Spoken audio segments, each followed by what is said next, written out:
So we're still on trig functions. The goal today was to kind of get to the practical application problem, but I do want to refresh our memories on the special triangles.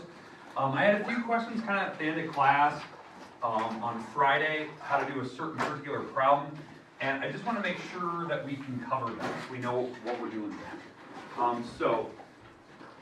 Goal today, obviously we're still in section 4.3, trig functions, which we're going to mold it into 4.4 tomorrow. Trig functions.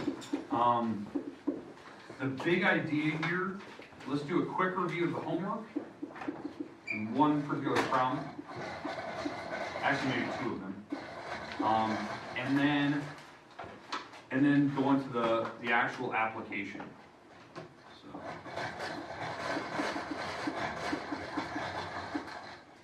So how does it work? It's basically kind of a real life problem where you use a calculator or something by hand, kind of guesstimate what it is.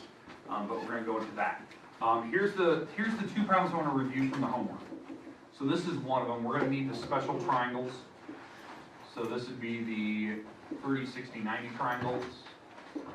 3, 1, 2. Putting these in no particular order. 1, 1, 2. All right. And the problem that you have, I think there were some of the middle ones, like the, I don't know, 10 through 16, they've been somewhere in that range. It was kind of the middle. They give you these pictures in the book, you probably saw them, and then they ask you to do a series of things like, for instance, they go, maybe go 4 cosecant pi over 6 plus tangent of pi over 4. And I had a couple problems yesterday where like, what is that? You didn't talk about those. The pi over 6, pi over 4, they're trying to mess with you. It's a radian measure. So you have to, the first thing I do, convert that to degrees. So what we talked about is converting these to degrees was you take it times 180 divided by pi, and the pi's would cancel. 180 divided by 6, that's 30. So really this is 4 cosecant of 30 degrees. And then over here, the pi over 4 is you take the pi over 4 times 180 over pi. The pi's would cancel, and 180 divided by 4 is 45. So it's really the tangent of 45. Here's the shortcut. Because I've kind of explained like the actual process for how you convert angles to degrees. Here's the easiest way that I do it, like something really fast on a calculator. Anytime they say pi, like pi over a number or something like that, where it's in radians, I just substitute instead of pi, I put in 180. Like pi to me in radians is 180 degrees, and I just take 180 divided by 6 on the calculator. That's how I know like exactly what that angle is, like really, really fast. So 180 divided by 6, oh, that's 30. 180 divided by 4, that's 45. That's literally the mentality that I have in my head when I see that problem. So now this is the actual problem that I'm trying to solve. Like I'm trying to simplify. Okay, is this the type of problem that some people had questions on? I think Kay, you asked a question on it.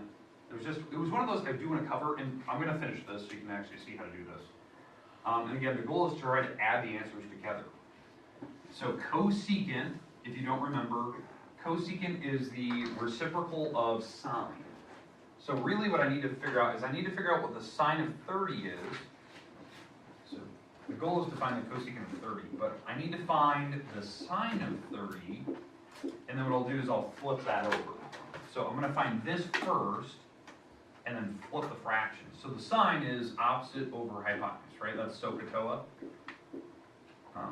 So opposite over hypotenuse for 30 degrees. So here's 30, the opposite over hypotenuse. So opposite over hypotenuse is half for 30 degrees. Make sense? For 30, that's the opposite over hypotenuse for 30. And so the cosecant is actually just the number 2. I flip it over. So this is the number 2 times 4. 2 over 1 if you want to keep it a fraction. We good with the first part? Okay, let's do the second part. So tangent. So now we're doing tangent of 45. Well, I don't need to flip or anything like that. So tangent if we don't remember, tangent of 45, that is the opposite over adjacent. So 45 degrees, I'll just pick this one, so opposite over adjacent, so that's 1 over 1, which is 1. 1 divided by 1 is 1, so I'll plug that 1 in here, and my final thing is just add it together. So that's 8 plus 1, which is 9. That'd be my answer. That's what they want. And I'll move to the next problem. Now, if the fractions get counted down here, just add them together. Move to the next problem.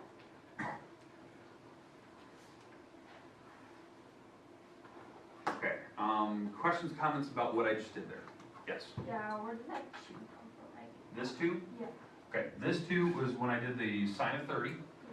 I needed the actual cosecant, not sine, I need cosecant. So what you do is when I have sine, cosecant is the Oh, you reciprocal. just flip it Just and then flip it's it. 2. So it's 2 Alright. over 1, yep.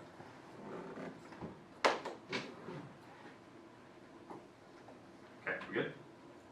Alright, good questions. Alright, let's move on to the second type. This one I talked about last week. I think it was like last Monday, last Thursday, but it wasn't Friday, and I felt bad, so I want to talk about it today, just to make sure if you get to those last 2 problems, you know what they're asking for. Alright, and here is the type of problem they're going to ask for.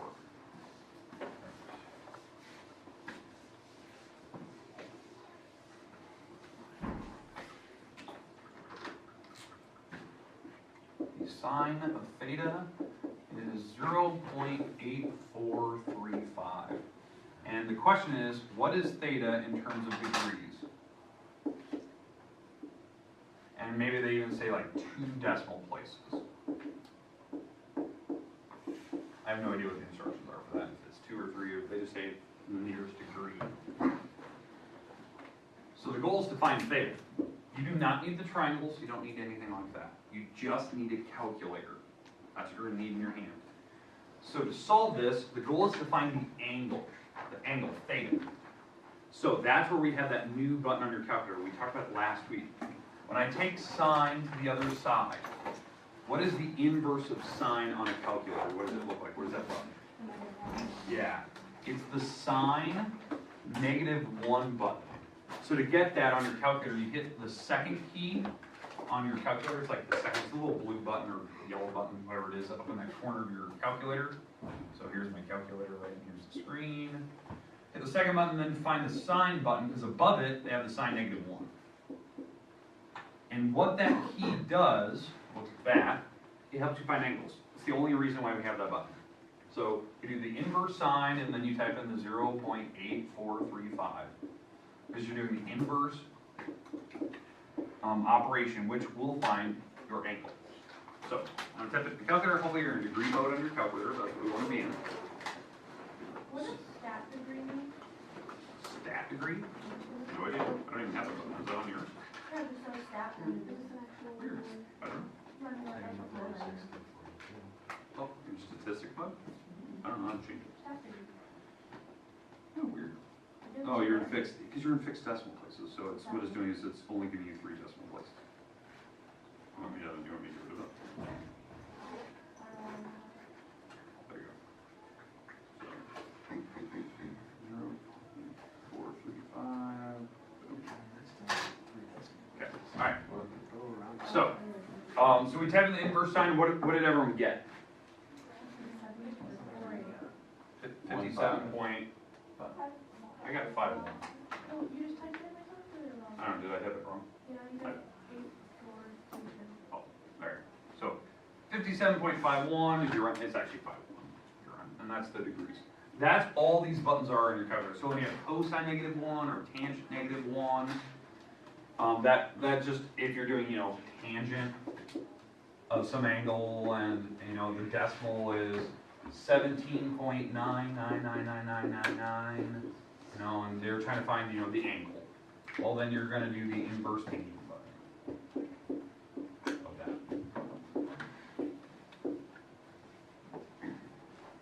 Make sense? So the inverse tangent button should shift tangent 17.999. How many is that? 4 nines. 86.82. Is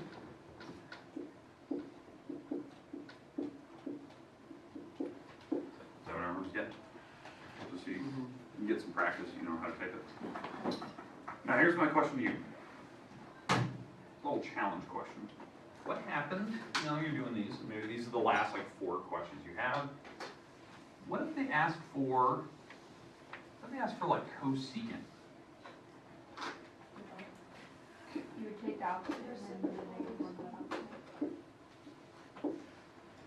Say it again? Yeah, in fact, let me put it as this. Let's say it's that, cosecant of theta. Yeah, you have to do the reciprocal. So what I'm going to actually do is I'm going to change this to sine, that's the reciprocal function. And what you have to do is you have to flip this over. That's the reciprocal, so the cosecant would be the reciprocal of whatever sine is. So you'd flip it 1 over that. Because this is actually over 1. So the sine is the reciprocal of it. And now I can do the inverse sine button of that. So the inverse sine of 1 divided by 1.21, close the parenthesis on the calculator, hit enter, make sure you do close the parenthesis if you're going to type like that. Say it again. 55.73. Is everyone getting something like that? Okay, very good.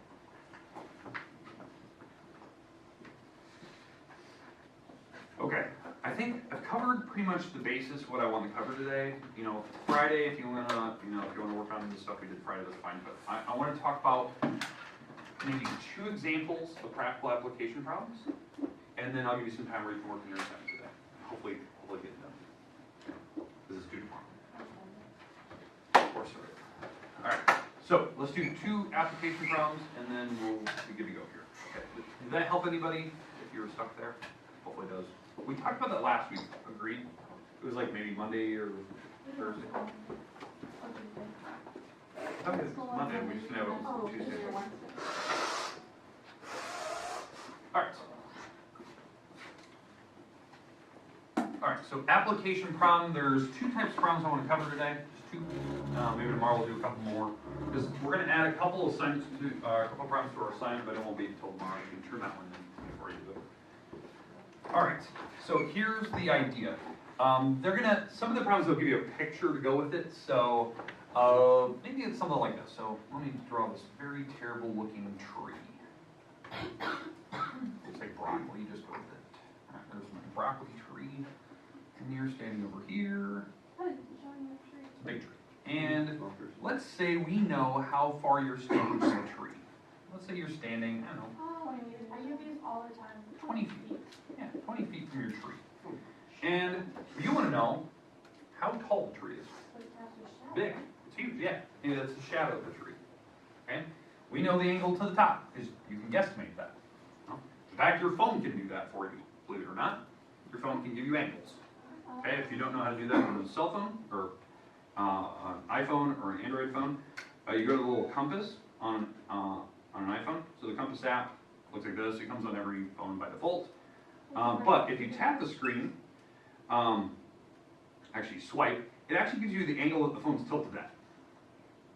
So, so if you put it on a desk or on the ground and you hold the screen, it'll actually reset the actual phone itself. There you go. So it's reset to 0. It'll show up like on an iPhone. It shows up green. It doesn't on an Android phone if you have the actual app. You download it. And then when you tilt the phone, like aiming it to the top of the tree, it actually tells you the angle that you're tilting it. Right? So, oh, I'm tilting it 40 degrees, 45 degrees to the top of the tree. I had it facing downwards when I first did it. So, but it'll give you the angle. So let's say the angle to the top of the tree, 72 degrees. Huge, big tree. Big tree. Okay? And we want to know how tall is it. Well, now we can do the trig functions.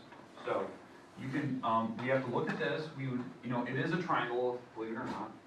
If I draw the very skeleton of what we're doing here, this is the height of the tree we're trying to find. We have the 20 feet, and I have these 72 degrees. So all I need to do is figure out which of the 3 trig functions to use. Preferably, I'm going to use the original 3, not the weird versions of them, but I want to do, SOHCAHTOA. Because these are the buttons that are actually on your calculator. So to figure this out, I'm going to label the parts here. So I have my angle, theta. I have the opposite side, and I have the adjacent side. So which one of those three is going to use O and A? Total. So, pretty straightforward. Tangent of 72, because this is the one that uses O and A in it. That is opposite over adjacent. So the opposite side, that's the one we're trying to find. That's my little h. My adjacent side is the 20 feet. And my tangent of 72 is that decimal on your calculator screen. And all I need to do to solve, you just move the 20 to the other side and multiply it. Since the h is on the top, it's easy. You just multiply the 20 over. Tangent 72. Now, what is my label going to be in now? Say it. Feet. Because that's what my other label was. Whatever your original label is, that'll be the same on the other one. That's just how this works. So it's going to be in so on and so feet. And it'll be tall. It's going to be big. I mean, that was a really big angle, believe it or not. That is a really tall tree because we're standing 20 feet from it. So what was the number we got? 61.55 feet. Is that big for a tree? Yeah, it's big to me. 60 feet is pretty tall. I mean, this room's like 10 feet. Big tree. Okay. Sure. So, all right. Make sense? All right. That is like one of the easy problems that most people know. Okay, that makes sense. Yes, you can do that. Now let's talk about the second type. The second type of problem, which will add some new vocabulary we have not discussed for a while, maybe since geometry days. So, and you probably remember some of these from geometry days. So imagine you're in our little airplane. So it's a little jet plane. Alligator. There's my little jet. There's my jet. All right. Don't make fun of it. All right. And we are looking at an angle of depression. So we're flying this way. The angle of depression is the angle looking downwards. So like if you're depressed, you always look down. That's the idea. So this angle of depression, let's say that's 20 degrees. And that's where you spot somebody. Maybe that's the runway on the ground down here. That's the runway that you're spotting, the front of the runway. It's 20 degrees. And we know your altitude because that's one of the instrument panels on an airplane. So maybe we're flying at 3,000 feet. So not quite a mile up in the air, we're kind of coming down for a land. I want to know, how far is the runway? Not just flight distance, but like ground distance. How far are you on the ground distance from the actual tarmac? Now there's two ways to do this problem. Two different ways. It is still a right triangle, believe it or not. You can kind of see it. But some people tend to forget some of the basic geometry that we talked about. One way to do this problem is to find this angle right here. 70. The reason being, this has to make 90. You know, you're flying level with that's the horizon, and straight down to altitude, that would make a 90-degree angle, so this would be 70. That would be one way to do that problem. Or, the other way, is if you actually complete this right triangle, this angle would have to be 20. The reason being is that these lines are supposed to be parallel to each other. They're parallel, the ground and the horizon, and so this would be an alternate interior. It would hopscotch inside the actual triangle itself. So that is two different ways you can do it. I don't care what angle you pick. I'm going to pick this one up here. That was the first one we found, and I'm going to set up one of our trig functions. In fact, the trig function we're going to actually have to use on this one is, again, tangent. Because if I pick the 70, this would be the opposite wall to it. This would be the adjacent wall to it. So opposite is the one straight across the picture. Opposite side of the picture. Adjacent is the one that touches it. Hypotenuse should go all the way through. That's how I think of it. So tangent of 70 is x over 3,000. Now, are we expecting the number to be bigger than 3,000, smaller than 3,000? Bigger. Yes. 70 degrees is this side's opposite of 70. This is the 20, and the side opposite of 20 is 3,000. If the angle's bigger, the wall's bigger. Angle's small, the wall's small. That's how they work. So if I actually multiply this across, 3,000 times the tangent of 70